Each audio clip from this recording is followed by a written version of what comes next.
Welcome to the Martin Bailey Photography Podcast. It's February 17, 2019, and this is episode 651.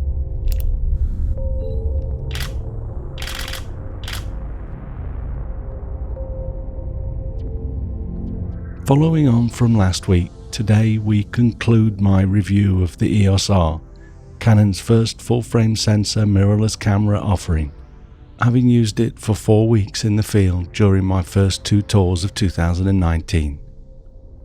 If you haven't already checked out part 1 of this review, you can see that at mbp.ac/650. This episode will probably make more sense after reading or listening to the first episode. I made the decision to try and work with the EOS R without the battery grip, because I'm trying to lighten my load, at the same time as lowering my profile. I imagine that part of the problem that I had with the Moroccan customs people last year was partly because of the fact that I had 2 DSLR cameras with battery grips, and they looked much more professional than the much smaller EOS R, especially without the battery grip. Here's a photo of the 2 next to each other so that you can see how much more daunting the 5DSR looks next to the EOS R, although of course the battery grip on the 5DSR makes the most difference. If you're not listening on a device or player that supports images in chapters, you can see the images that I'm talking about on today's blog post at mbp.ac/651. Note too that I took the Really Right Stuff L bracket off the 5DSR before shooting this image, because I don't have one for the EOS R yet. But that also makes the 5DSR look even bigger, and that's just more food for thought. For this photo I aligned the back edge of the cameras and propped up the 5DSR with a memory card case so that they are roughly at the same angle.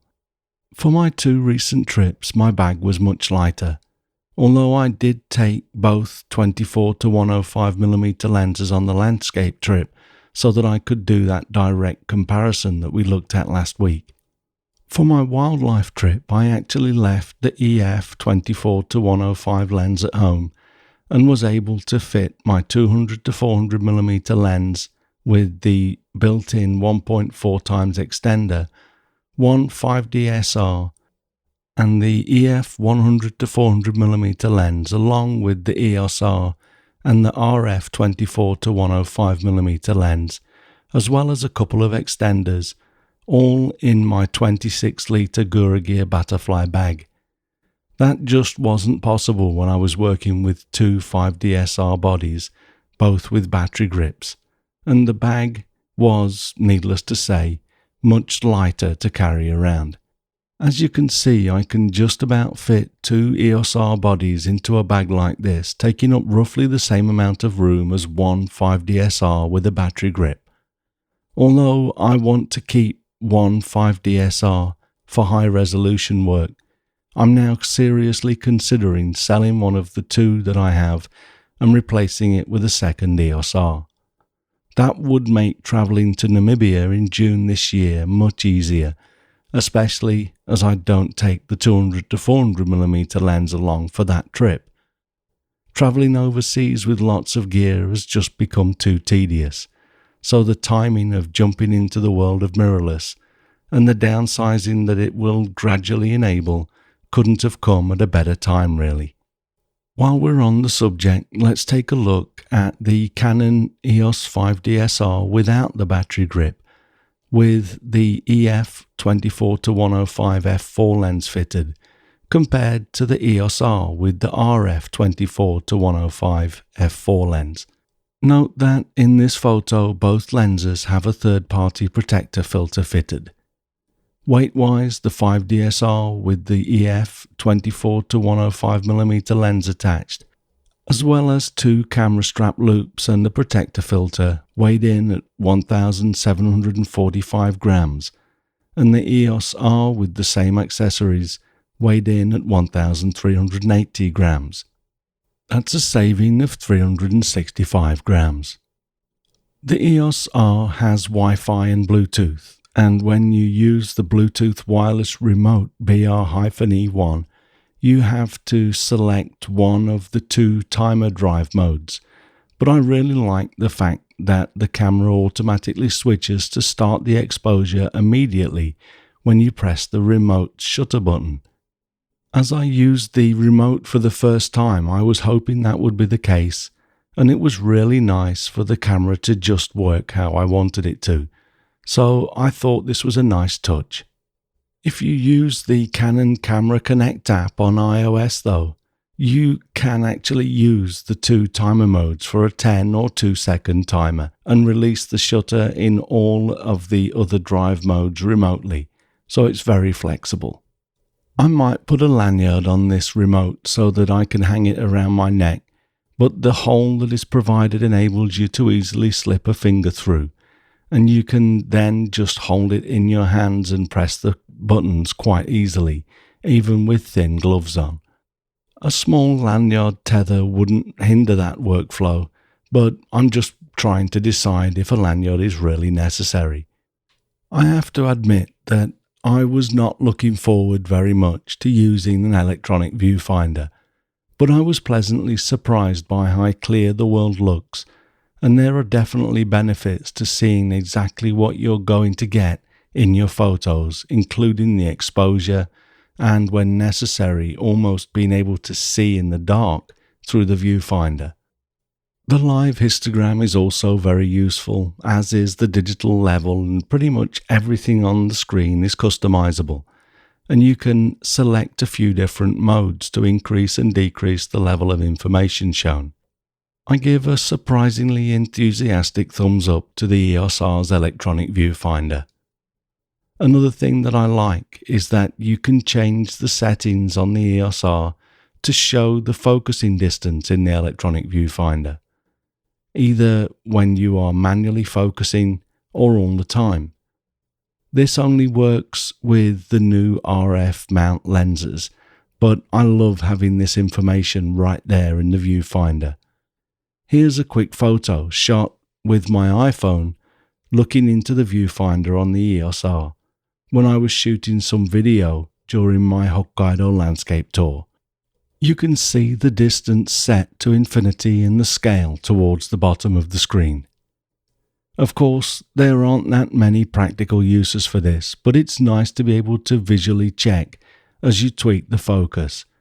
And also, this will be really useful for astrophotography, when you might want to manually adjust the focus to infinity, but it's often difficult to see without some light, and that can damage your night vision.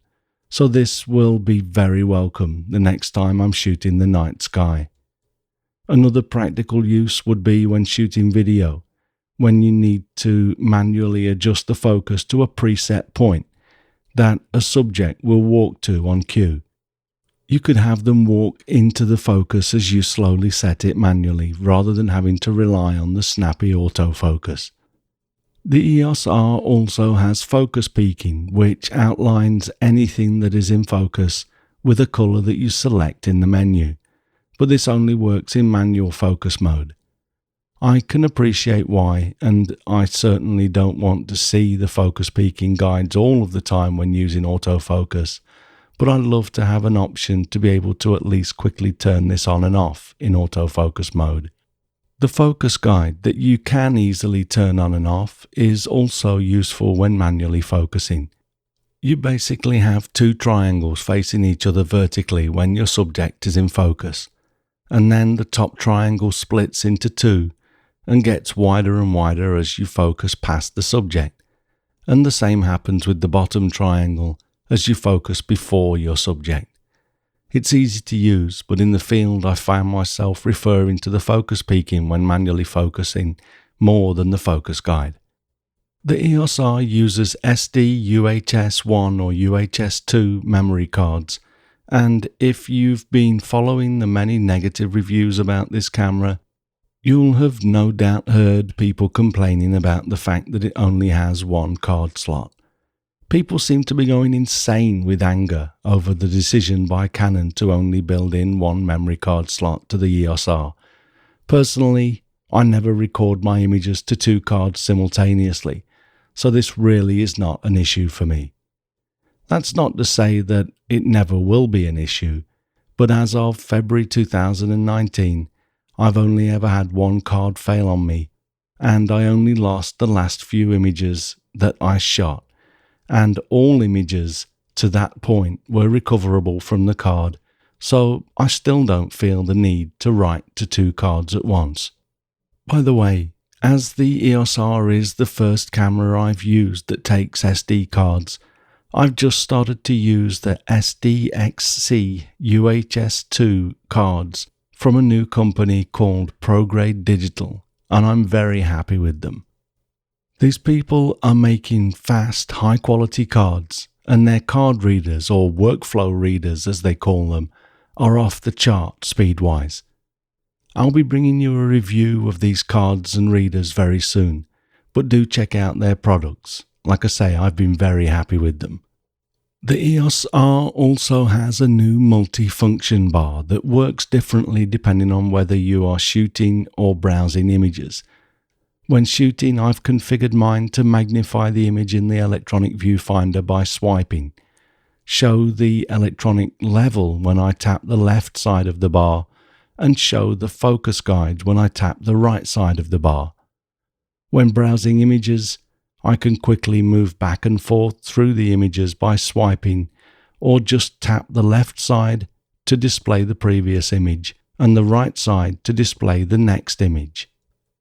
As usual, there are a lot of people that seem to enjoy panning new features like this, but personally, I find it relatively easy to use and it doesn't take up much space, so I don't really care either way. The Dual Pixel RAW feature interests me, but Dual Pixel RAW images require you to process them in Canon's Digital Photo Professional, which I will not use, so I haven't tried this format and probably never will, unless Canon start to license this technology to third parties so that it can be used in Capture One Pro and Lightroom, etc. That, in my opinion, is the only way that Canon will ever get widespread acceptance for this interesting technology. To be completely honest, when I first heard about the EOS R, although it interests me slightly, it wasn't until I heard that the 5DSR Mark II might be a mirrorless camera that I really started to take it seriously.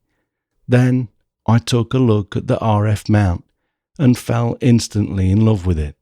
The additional terminals and engineering quality of the mount is a clear indication that Canon has put a lot of thought and R&D money into this new mount, and this to me shows that it's probably the way forward for Canon, so I decided to give the R a chance, and I'm very pleased that I did. So at this point in time, with my newfound love for my little mirrorless camera, the EOS R, I'm really hoping that the rumours are true and that Canon is planning to release a 5DSR Mark II with the RF mount and therefore a mirrorless camera. Because of this, I've put together a wish list for Canon mirrorless cameras.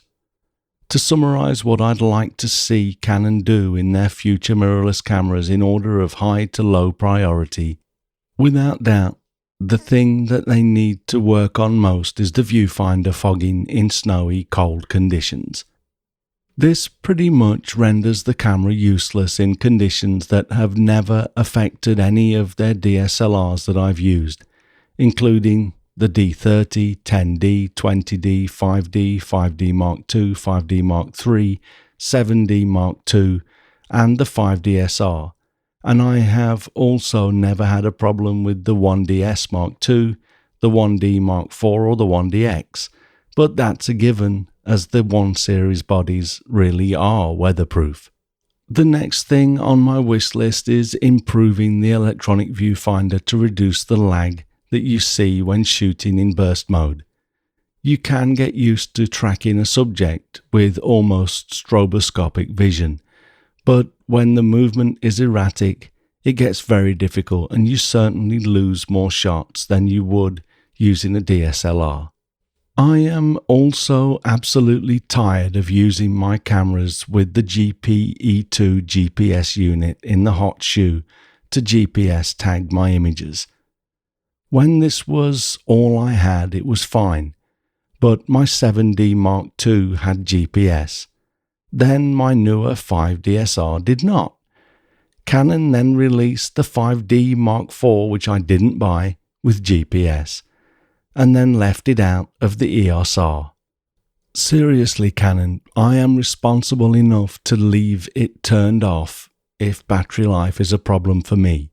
So just include it in all of your cameras from now on, and please stop second guessing your users' needs. Another thing is that in bright conditions it can be very difficult to see the frame around the histogram on the LCD. It's fine through the viewfinder, but there are times when we need to use the LCD to get a high or low angle, and it's almost impossible to see the frame around the histogram in bright conditions. So please put a brighter, thicker border around the histogram boxes. I would also like to see improvements in the autofocus when used in heavy snow. In light snow it was not a problem, but when the flakes are really large, the autofocus would often focus on the snow and not the intended subject. So detecting and dealing with this better would be great. At the moment, my DSLR cameras handle similar amounts of snow much better. Finally, I really miss the digital level in the electronic viewfinder when using the face plus tracking autofocus mode.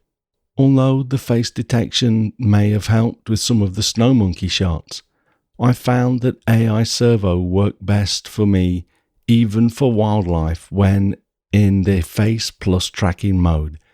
I don't like using clusters or smaller zones and never have. I find it a clunky way to shoot, and with the settings I use, I have no problems tracking with my subjects.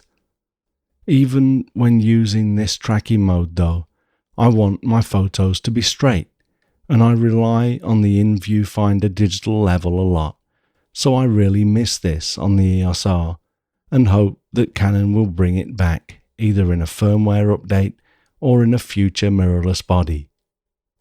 Although I'd like to see Canon do a recall to provide better sealing on that viewfinder, they obviously wouldn't be able to add GPS to the EOS-R now, so hopefully they won't ignore this again in any future mirrorless bodies they release. But everything else in my wish list might be possible via firmware updates, so I really hope that Canon considers at least some of the things that I'm pointing out here. As I was preparing this review, Canon actually did release a firmware update and added support for continuous shooting in silent shutter. I haven't really tried this yet, although I have updated my camera. The rest is bug fixes, so nothing on my wish list was changed in this release.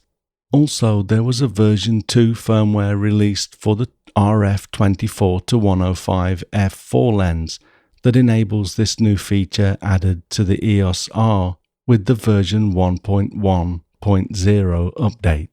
Silent mode basically enables the camera to just leave the physical shutter open and record images directly from the sensor for the length of your selected shutter speed. Because the light from each photo site is not recorded at exactly the same time though, the images can be distorted because of what's called a rolling shutter.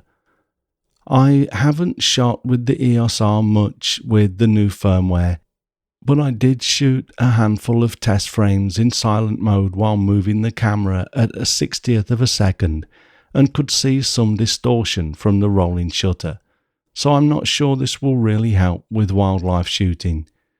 I will try with a faster shutter speed though and let you know.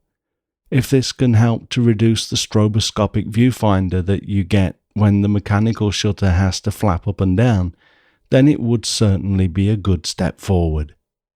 I waited to do this review because I really wanted to get a lot of experience with the EOS-R before I talked about it.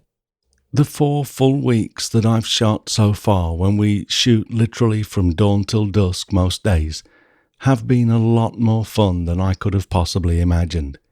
I am, of course, a self-confessed Canon fanboy, and although I seriously considered getting a Sony mirrorless camera around 3 years ago, ultimately it took Canon releasing the EOS R to get me to jump to the dark side, and I'm glad that I waited.